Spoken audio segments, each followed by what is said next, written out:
Good morning, ladies and gentlemen. If you could all please take your seats.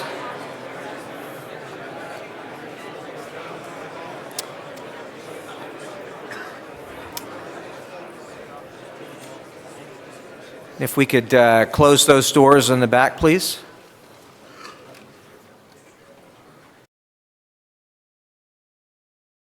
Good morning, ladies and gentlemen. My name is Leonard Leo, and on behalf of all of us at the Federalist Society, it is my privilege to welcome all of you to this year's annual convention. It is inspiring and exciting to see so many of you who have traveled so far to be here today. And whether you are from outside our nation's capital or not, it is a real testament to the strength of our movement for limited constitutional government that all of you would take time away from work and family to spend these next several days together. You know, it's hard to believe how the Federalist Society has flourished over the years. I remember not all that long ago when we used to space out the chairs in this room to make the crowd seem bigger. Now we squeeze seats together as tightly as possible to accommodate an ever-growing community of citizen lawyers committed to the rule of law. The audience here today, in terms of its size and distinction and geographic reach, is representative of a flourishing movement of people that places a premium on the free exchange of ideas and on the structural limits on government power contained in the Constitution that are ultimately most important for the preservation of human dignity and freedom. The overall theme for these next several days is good government through agency, accountability, and transparency. The subject is right now at the intersection of the most important constitutional flashpoints we face today. Debate about the administrative state played an unprecedented part in the last two Supreme Court confirmations, and President Trump has stated that judicial selection is inextricably intertwined with this issue. We've witnessed over the past few years a growing number of lawsuits initiated by an historic number of states that challenge administrative action as a means of drawing clearer federalism boundaries. And at the heart of any current debate about repairing the legislative process is a serious inquiry into the proper limits of congressional delegation of power to administrative agencies. These and other issues will feature prominently in the programs you attend here.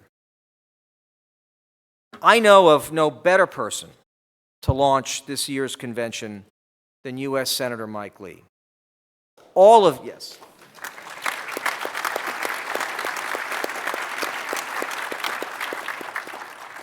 Almost all of you, if not all of you, know him. He has been a mainstay at these gatherings. He has served in Federalist Society leadership, and as a senator, he has been an irrepressible advocate for ensuring respect for our structural Constitution. He is a man of tremendous principle and courage. He is a man who takes seriously his oath of office to preserve and defend our Constitution. He is sincere, candid, generous, and earnest.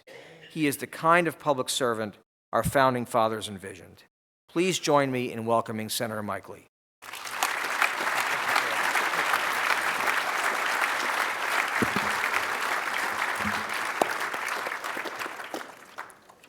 Thanks so much, Leonard. Thanks to all of you for joining us this morning. It's a pleasure and an honor to be at the Federalist Society in any form, but I especially like this annual gathering. I wanted to start today by telling you a story that I heard just a couple of days ago by a friend and neighbor of mine back in Utah. He told me about a nephew of his who's in medical school. His nephew's married. His nephew and his nephew's wife don't have any children, but they were the loving parents of a large dog, who tragically passed away recently. Well, his nephew was at medical school the day the dog passed away, and so his nephew's wife started to try to figure out what to do about the dog who had just tragically died. They lived in a small apartment in an urban area, and they didn't have a yard, so they didn't know where to bury the dog. They couldn't just take it outside and bury it anywhere, since they didn't have their own yard. So she called the vet and said, "What do I do?" The vet suggested at one point that she'd just bring the dog down to the vet's office, and the vet would arrange for disposal of the dog's body. Fair enough. Then she remembered, well, we don't have a car, so I'm going to have to take the subway to get to the vet. But this is a large dog. I don't really want to walk onto a subway train holding a large dead dog. That could be kind of awkward. So she did what any rational person would do in that circumstance. She got out a very large suitcase and put the large dead dog inside the very large suitcase. And she lugged the large heavy suitcase containing the large heavy dead dog onto the subway train. A chivalrous gentleman, seeing her carrying this very heavy suitcase, obviously not knowing what was inside, said, "May I help you with that, ma'am?" And she said, "Yes, please, thank you." He lifted it, and upon hefting this object, asked, "What on earth is in there? That's heavy." And she was too embarrassed to admit what it actually contained. And so she said, "Oh, it contains computer equipment." And so he went ahead and put it up on a shelf. When she got to her intended stop on the subway, she got out to lift this heavy suitcase off of the shelf, and lo and behold, the guy, it turns out, was still there. And he very chivalrously, again, got up and lifted the suitcase down, and she thought, this man is so helpful, I'm glad he's here. But then something unexpected happened. The guy took off with the suitcase.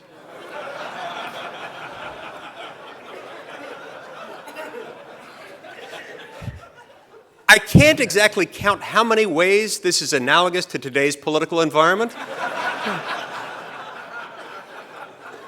But there's definitely a close corollary to what the Democrats tried to do to Brett Kavanaugh.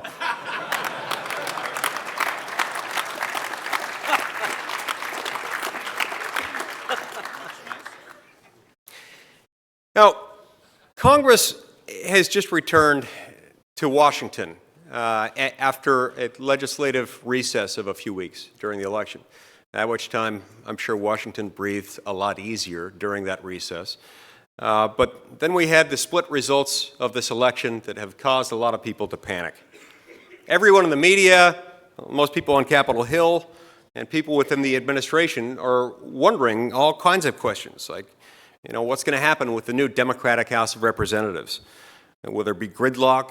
There's all this hand-wringing going on. So I'm glad that at least one thing stays consistent, and that is that the Federalist Society continues to meet in Washington in November, shortly before Thanksgiving. At least we're still here. Now, I obviously had some disappointments on election night, a lot of them, in fact. Some good friends came up short in their races, and losing the Republican majority in the House of Representatives obviously hurts. It hurts a lot. But I'm not going to lie. I'm really, really going to like being able to call Mitt Romney the junior senator from Utah.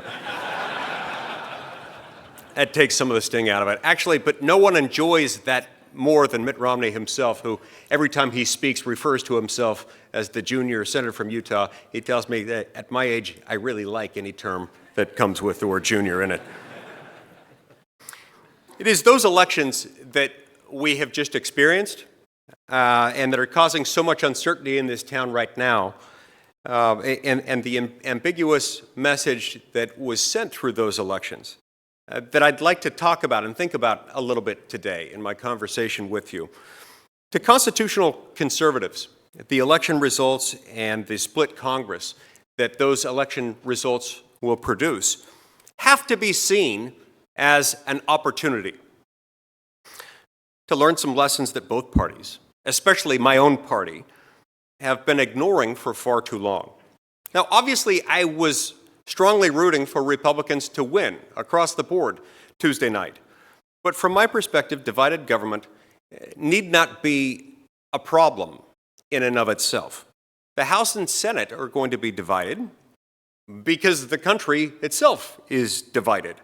In that sense, the election results again affirmed some of the genius of the Founding Fathers' framework.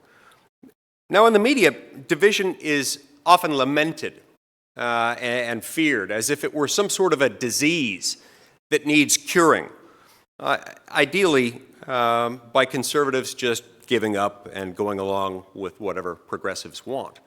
A lot of them and a lot of people in Washington tend to view the job of the Republican as to just split the difference from our position and the goal and meet them half the distance to the goal. In other words, allowing progressives to continue to set the agenda and move us in their direction. And all too often that happens. But disagreement, especially in the United States, is not a disease. It's not something that we need to avoid just for the sake of avoiding it. It's a sign, actually, of health. Conflict, even and especially deep and bitter conflict, is innate, really, to all human relationships. And it's certainly an innate part of any society and of any system of government in which the system calls itself a republic. Now, the Founding Fathers understood this. They had to, or they never would have gotten out of Philadelphia in one piece, much less with a document that would foster the development of the greatest civilization the world has ever known. From the day it was first conceived, the United States was among the most ideologically diverse nations in the world. Our Constitution was written specifically for a people divided on political, regional, cultural, and religious questions. It serves as a roadmap for resolving disputes peaceably through mechanisms designed to best facilitate the happiness and freedom and prosperity of its people, on all questions, really. When people ask today how Americans can overcome differences and come together as one nation, the answer remains today, in many, many respects, the same as it was back in 1787.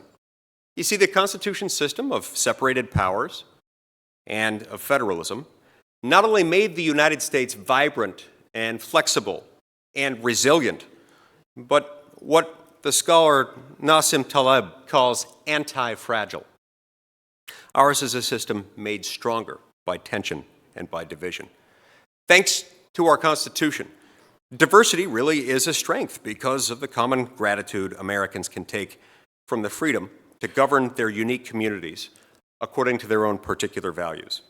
Under the alchemy of the Constitution, America's wild differences are transformed into a source of national unity. Now, each year for the last few years, I've tried to throw in a story about my daughter Eliza. My daughter Eliza is now 17 years old. She's a senior at Lone Peak High School in Highland, Utah, near our home in Alpine, Utah. And she often says things that are sometimes unintentionally profound, sometimes just profound in and of themselves. Eliza recently had her wisdom teeth removed. And as she was coming out of anesthesia, well, heavily sedated, the oral surgeon brought my wife and me into the operating room to help her recover. And as she was coming out of the anesthesia, she sat there. It turns out she would be a happy drunk, a nice drunk, a loving drunk. I love you, man. She was sitting there saying, Mom and Dad, I love you. You're just the best parents in the world. You're so nice. And then she paused and she looked over at me and she said, and I love federalism and I love separation of powers.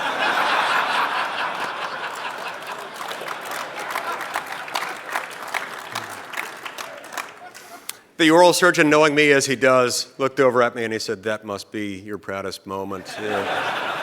And indeed it was. Today, though, it doesn't always seem like division is, in fact, our greatest source of strength, even though it can be, even though it should be, even though it, in fact, is under our constitutional system. Today, our disagreements sometimes seem to be pulling us apart and not together, but it doesn't have to be that way. Take, for example, the character assassination of Brett Kavanaugh, or, Justice Brett Kavanaugh.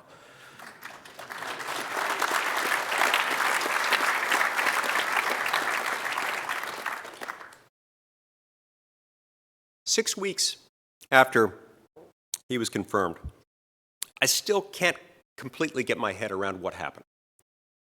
My Democratic colleagues on the Senate Judiciary Committee deliberately withheld material evidence from committee and FBI investigators for weeks so as to maximize the cruelty visited upon Justice Kavanaugh, visited upon Justice Kavanaugh's family, visited upon Dr. Christine Blasey Ford. They used a nationally televised hearing to ask Justice Kavanaugh about such weighty matters as flatulence and drinking games. They attempted to launder vile accusations raised by Michael Avenatti, and they uncritically repeated other unsubstantiated, uncorroborated, specious allegations.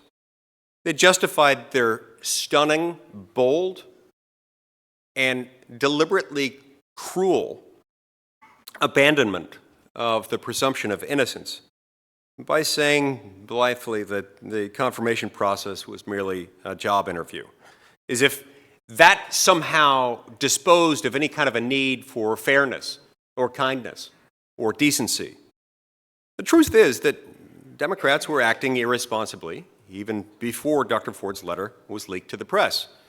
My friend, the junior senator from New Jersey, declared that Justice Kavanaugh's supporters were quote-unquote complicit in evil and urged protesters to get up in the face of Congresspeople. Now, we're told that this is somehow payback for Judge Merrick Garland's nomination and what happened there. At least Brett Kavanaugh had a hearing, the left would tell us, as if that would somehow justify a deliberate effort to destroy a man's life.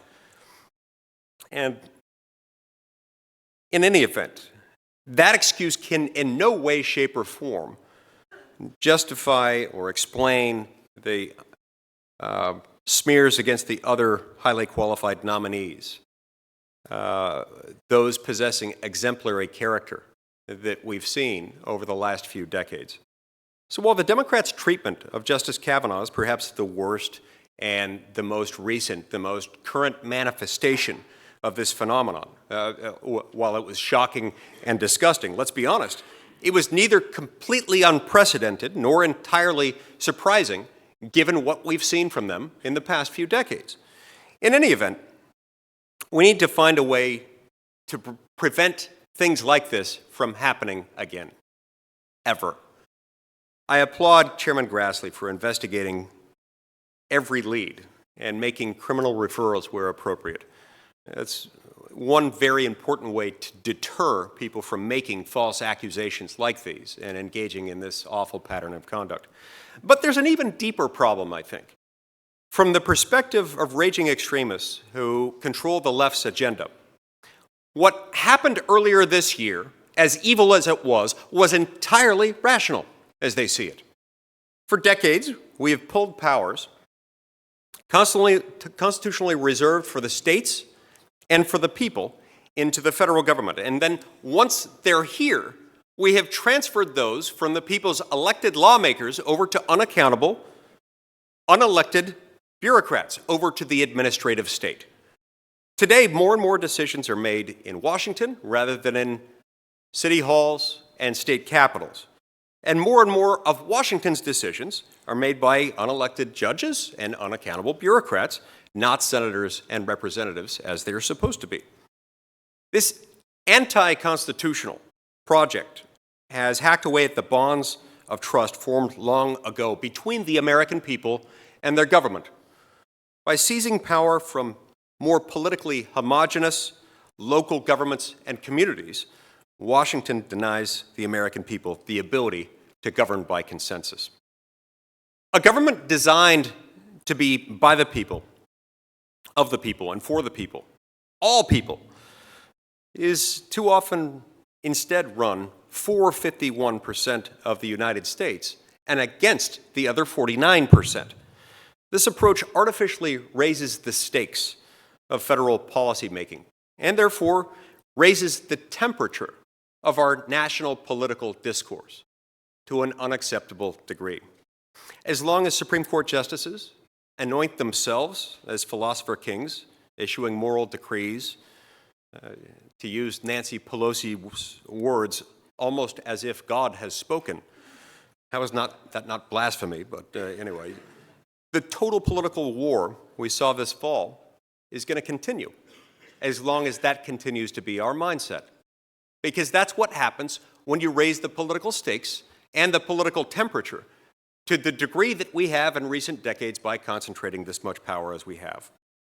as long as the federal government blithely asserts the power to regulate, to penalize, to tax, or to subsidize any and all behavior, our politics will incite the very impulses that constitutions were written specifically to overcome. When we saw that leftist mob just a few blocks from here driving Ted Cruz and his wife from a restaurant while they were just out on a nice date together one evening, or violent criminals terrorizing Tucker Carlson's poor wife at her own home, this is just the beginning. Increasingly, the left treats politics like a religion, and conservatives not as loyal opponents, but as heretics and infidels. On college campuses and other institutions where the left holds unchallenged power, the right is not questioned, but anathematized. Conservative arguments are denounced as hate speech, as illegitimate, as undeserving somehow of First Amendment protection. Many students today are being taught the foolish theory that some speech is violence, and by extension, the evil corollary that some violence is speech. The popularity on the right of a more combative style is only further evidence that Americans have simply accepted the unhappy consequences of Washington's bipartisan consensus that all politics is now necessarily, unavoidably national. As we've seen in recent elections, very much including last week's midterms, our growing ideological divide mirrors a hardening geographic divide. Look at any electoral map today, and you'll see the same thing. America is split in two. Democrats are increasingly clustering in densely populated cities and in and near suburbs, mostly on the coast. Republicans are winning in exurban and in rural America. After last week's elections, for the first time in a century, only one state in the Union will have a divided legislature. Red and blue America see the country and see the world very, very differently. So differently, in fact, that our rhetoric today seems often to be less about option A versus option B, or even about correct versus incorrect, or ideal versus suboptimal, and more in the realm of good versus evil. Such stridency makes moral consensus rare and makes federal compromise very, very difficult.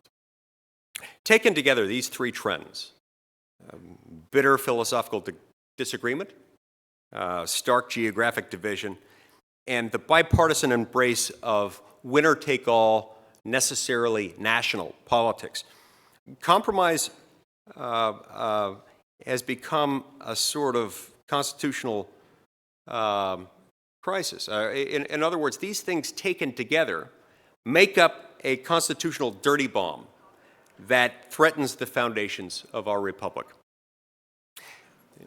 Terms like bitter clingers or deplorables, the Kavanaugh nomination, the religious inquisition of Amy Coney Barrett and of Russ Vought, even worse, Charlottesville and the congressional baseball practice. Even the institutions set up to shield Americans from the sort of mob behavior that's always threatened the stability of republics are coming today increasingly under attack. The Electoral College, the legislative filibuster, even the Senate itself.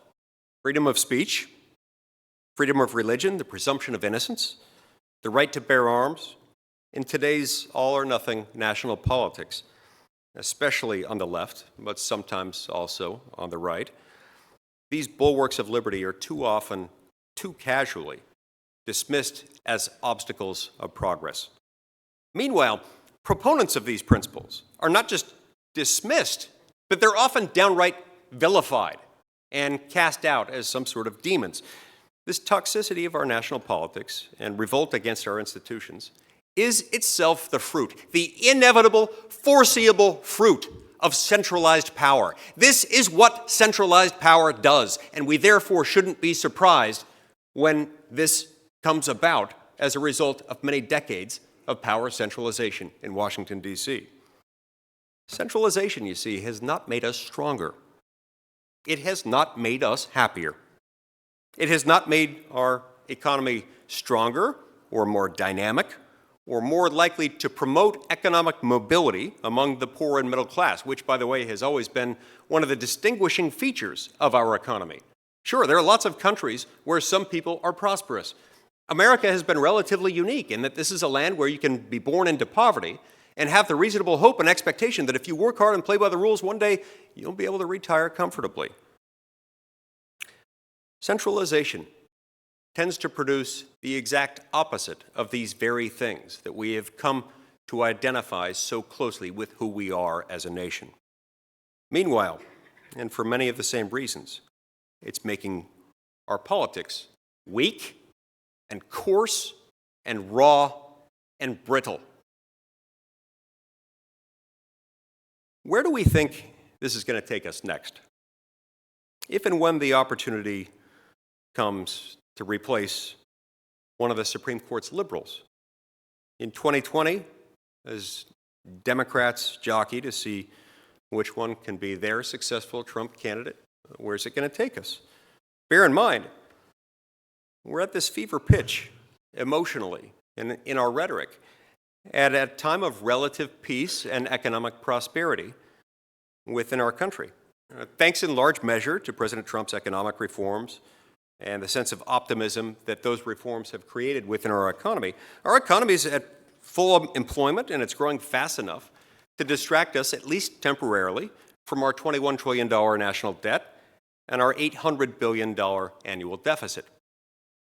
Perhaps it shouldn't be enough, but for the time being, it is. But my big concern is what happens when the next bubble bursts, when the next recession hits, when the multi-trillion-dollar debts accrued by state and local pension funds come due.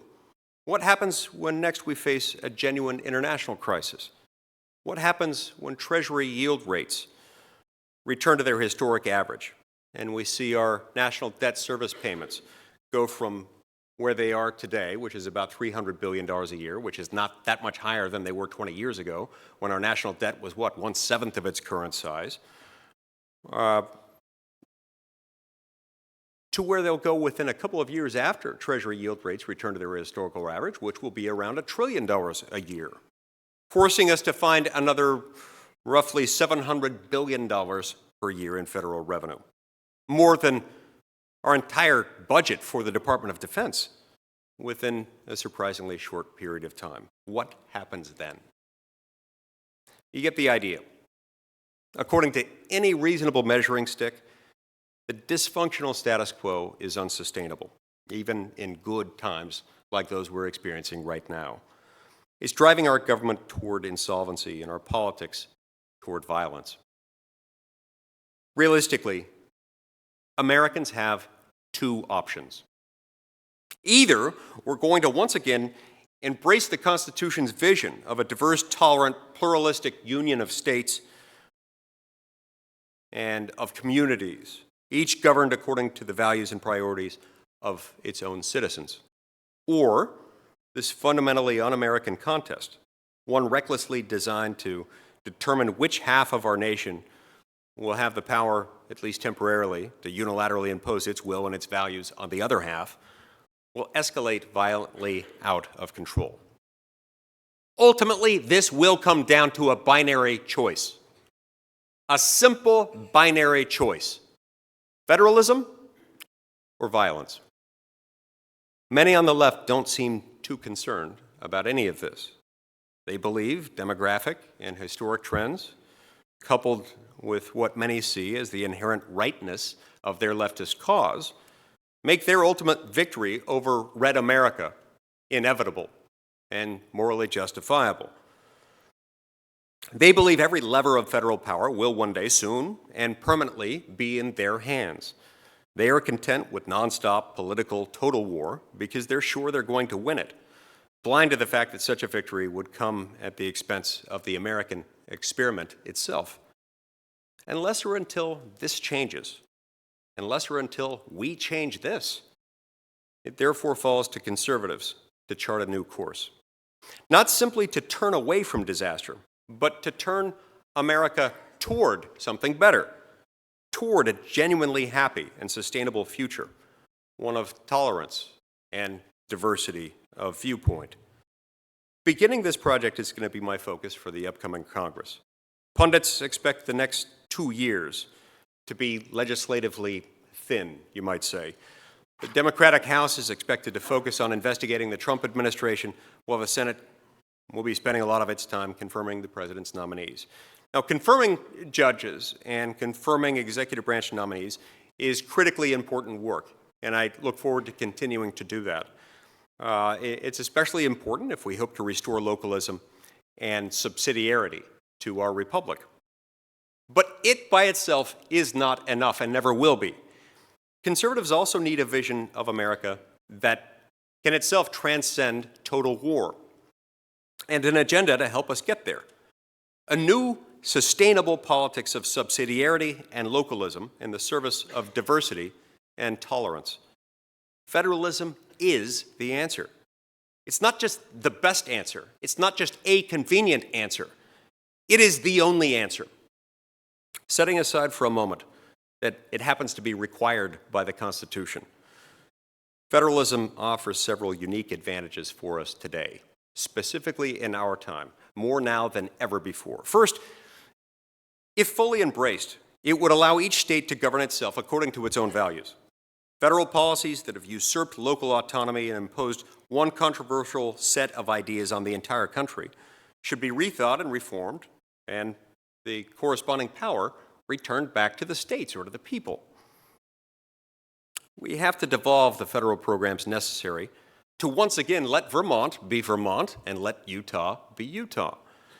Second, we must allow the states to be more than laboratories of Republican democracy. Too often when Washington does speak of federalism, it does so not only with lip service, but it does so in terms of temporary experimentation, as if the only goal were to figure out which state's approach might be the right one, the magical one, that is later to be scaled up and then forced on the entire country.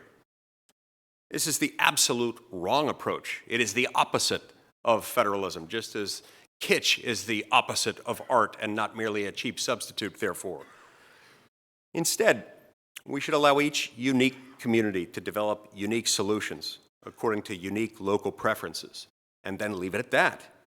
In every instance, some states are going to do that better than others. The beauty of governing locally is that if you really don't like one community, you don't necessarily have to run for office, or sue anyone, or protest, or write editorials. You can just move. Move to another place where they adopt policies more to your liking. This is how it was always designed to work. Third, we should not think of federalism as merely a devolution of power, but the repersonalization of American politics. How much of the toxicity of our national debate is due to its forced impersonal anonymity? Few people treat their neighbors or their family members the way activists tend to treat each other on social media. Politics, you see, is an innately, inherently human activity. It's meant to take place eyeball to eyeball, not iPhone to iPhone. Glad you liked that. I was really proud of that one. Getting decisions out of Washington will not just make Americans happier by giving the power to run their own communities back to them. It will also make them nicer by forcing them to engage in politics as human beings again, instead of digital scolds and online virtue signalers. Now, I want to be very clear about something.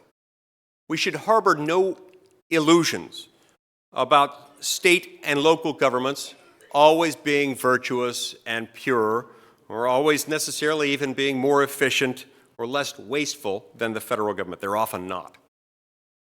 But sovereignty and civility are more important than efficiency. And you can turn a state around a lot faster than you can a national government. You can turn a city government around a lot faster than you can turn around a state government. States and localities have two other advantages over Washington. First, they're closer to their voters, and policymakers are more accountable, more easily pressurable and fireable than they are here in this town. And second, of course, most states are required to balance their budgets, either by operation of a state constitutional amendment or otherwise. In any event, there is no state in this union, not a single one, that has the option of perpetual deficit spending on the scale seen here in Washington, D.C. There's nothing wrong with a state's voters choosing to have a big government or a small government for that matter, especially because they tend, and their elected representatives and governors tend, to bear the cost for their choices. And they don't have the option of transferring those costs to another state, or in some cases even worse, to another generation. The low-hanging fruit is obvious. The interstate highway system, K through 12 public education, the federal higher education accreditation cartel, early childhood education, the Department of Commerce, the huge glut of federally owned land and real estate, housing policy, workforce regulation. These and the knotty interconnected problems of welfare dependence and health care would all be more easily untied if 50 diverse and motivated states were working on them.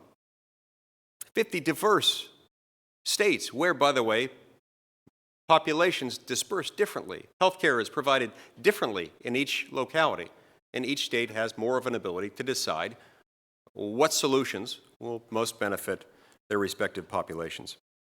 In Washington, because of America's deep red-blue divide, these are very controversial issues. They're less so within our increasingly dark red and dark blue states.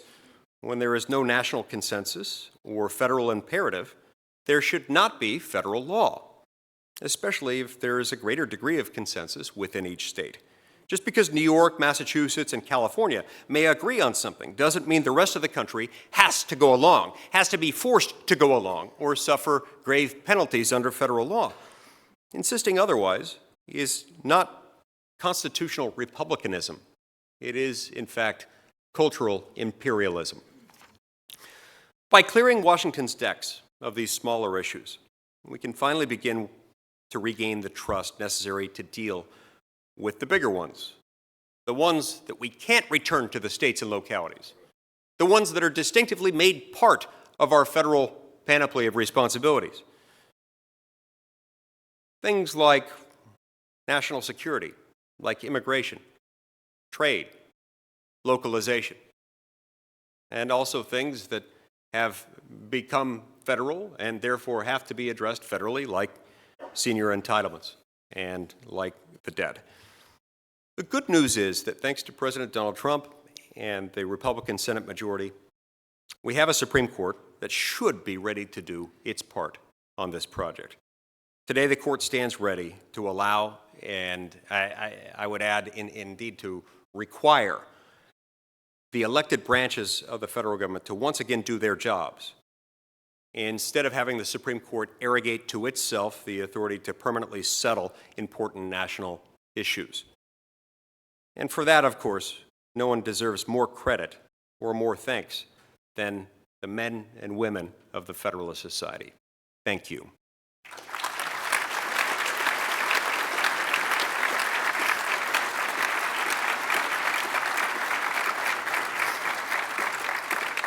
We have time for 2 or 3 questions.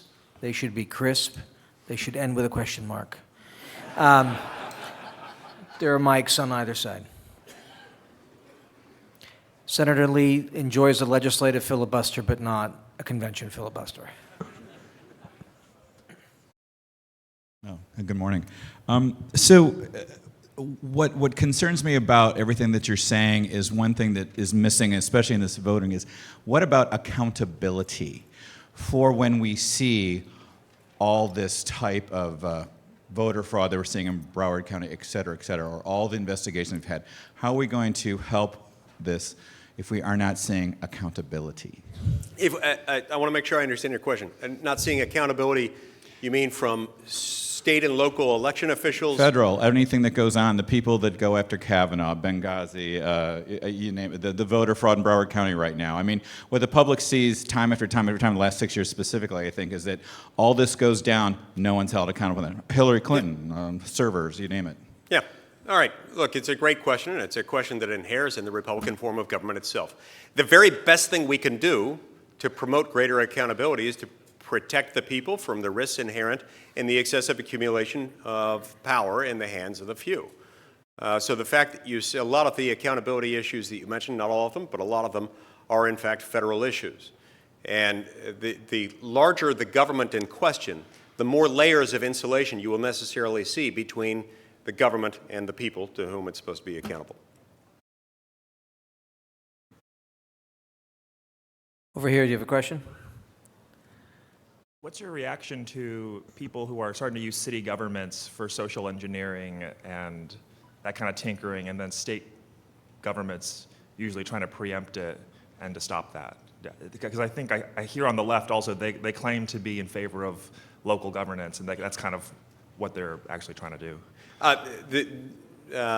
Not sure I understand your question. So you're asking, what do I think about people who try to use state governments for the purpose of social engineering? So city governments, basically, usually more left-leaning governments, and state governments trying to use that power to stop that overregulation. Okay. I would a whole lot rather, look, the progressive worldview is such that progressives do and probably always will view government as a vehicle through which to achieve social engineering. And that's yet another reason for localism, yet another reason why we need to turn back to it. Look, most of the people in the state of Vermont would, I'm told, prefer a single-payer, government-run, government-funded healthcare system, one that would not only make going to the doctor a government experience, but one that would also inevitably involve all kinds of social engineering by promoting and rewarding some approaches to life and punishing and discouraging others. If the people of Vermont want to do that, let them knock themselves out doing it. That should be their prerogative under our Constitution. It's probably what they would do if we didn't already have such a huge federal footprint in the area of healthcare, for example. Vermont would probably turn to that very quickly. It's my view that they should be able to do that. It's my view that there's nothing in the Constitution that prevents a state from choosing to use the machinery of the state to engage in social engineering. It's also one of the reasons I'm likely never to live in Vermont. Senator Lee, thank you very much for joining us again this year. Really grateful for your leadership.